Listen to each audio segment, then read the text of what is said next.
Hi there everybody on YouTube, I'm Dr. Weird.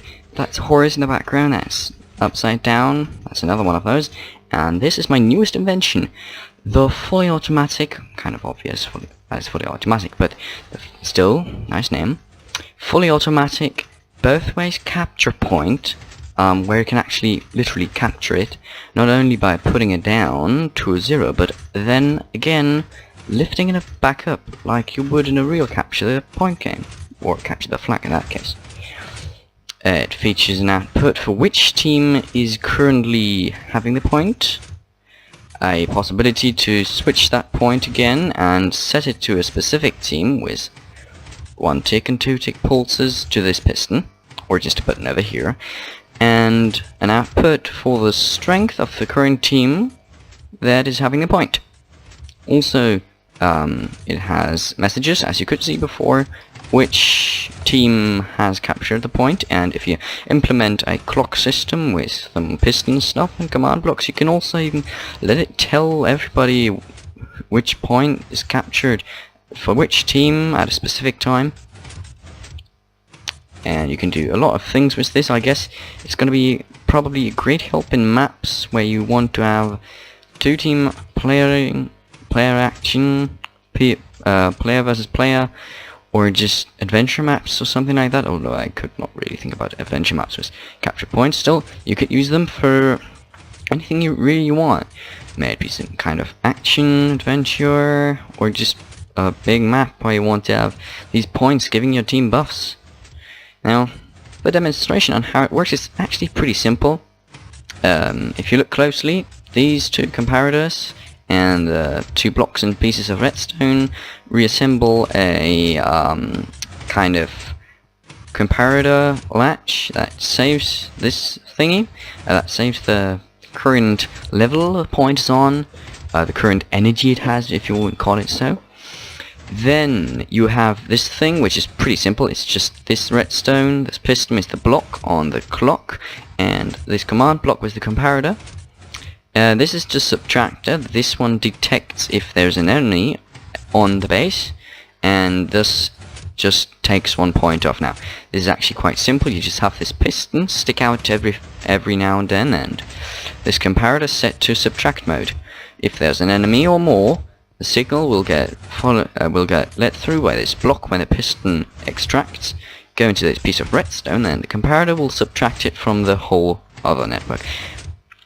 Now, the clock is pretty self-explanatory. It's just a piston going forward on repeaters.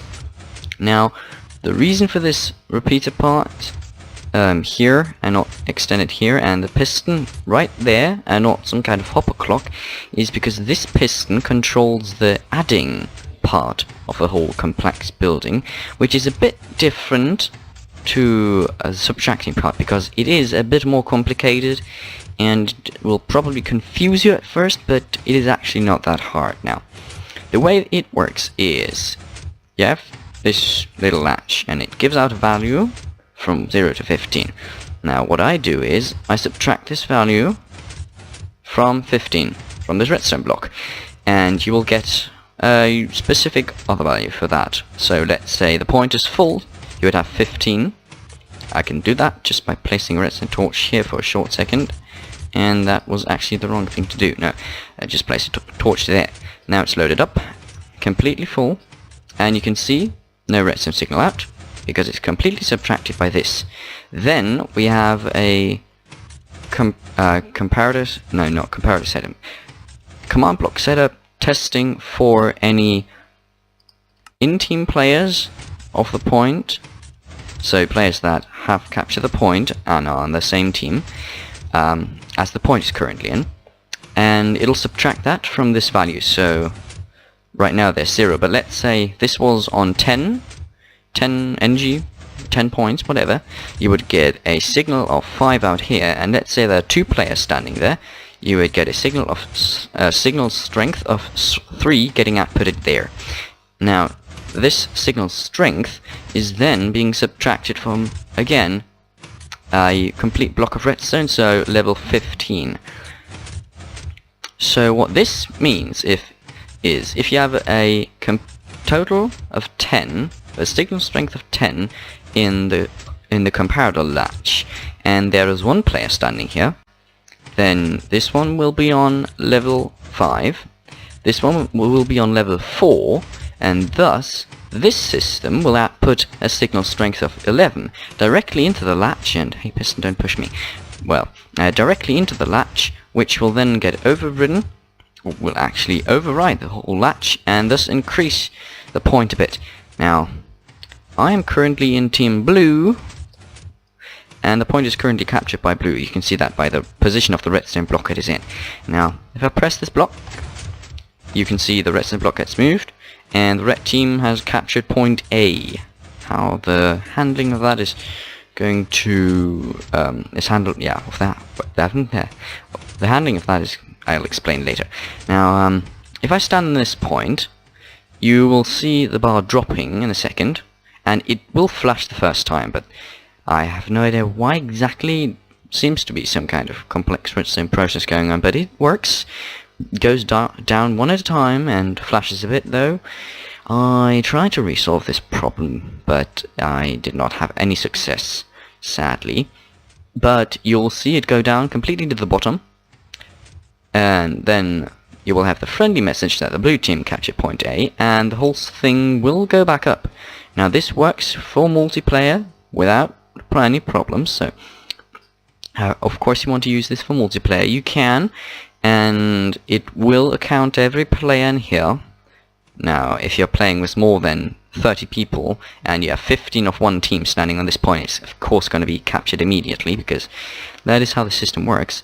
But you can implement status messages on how far the point is captured just by placing redstone torches and then putting a command block with the same message. That is completely optional, you don't not have to do that, and I should be explaining how the actual team thing is going on. Now, of course, you could imagine that there is, or that there are two teams, blue and red, which is indeed the case. But these command blocks are not looking for the team. Instead, they are actually looking for players with the score of 1 point A, it can be anything really, of 0 for the subtracting, and a score of 1 point A, minimum 1, for adding.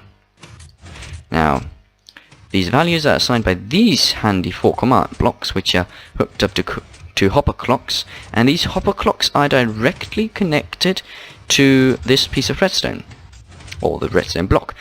And the way it works is the team that has the current point gets the value of 1 point A equals 1, which we can see here.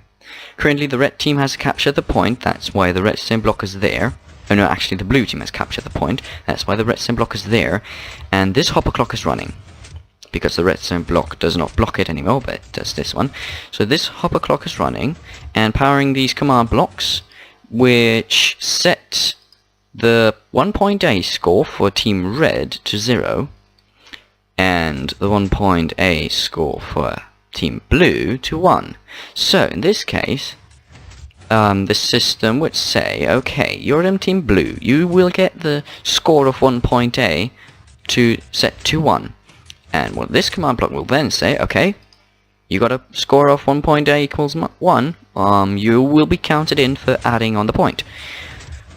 Now this goes vice versa, so if the red team captures the point back, which can be done like this, just by pressing this button, this will also be fired when the complete setup is on 0, which is the reason for the redstone torch here.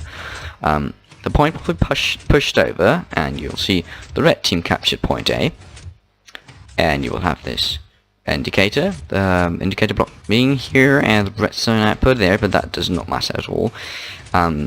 But the movement of this redstone block means also that this hopper clock is now shut, stopped completely, and this one is running. And this one does exactly the opposite than this one. Because the red team now has the point captured, it says, okay, you're on team red, you will get a score of 1 point A of 1. And for the second one, that works exactly the same. It says, okay, you're in blue team, the point is red now, so you get a score of 1 point A of 0. So yeah, that's actually everything put into it. I hope you like this design and find it very useful if you're doing a map. And yeah, I hope you keep watching my videos. I think I'm going to have a look at some other redstone creations to do and such. And you can do various things really with all kinds of redstone, and I better be looking into it. And I hope you subscribe, just leave a like and comment on my videos. And that was it for today. Have a nice party, whatever. And yeah, I'm just going to stay by this horse. Bye. Hello, Grum. Anyways, bye.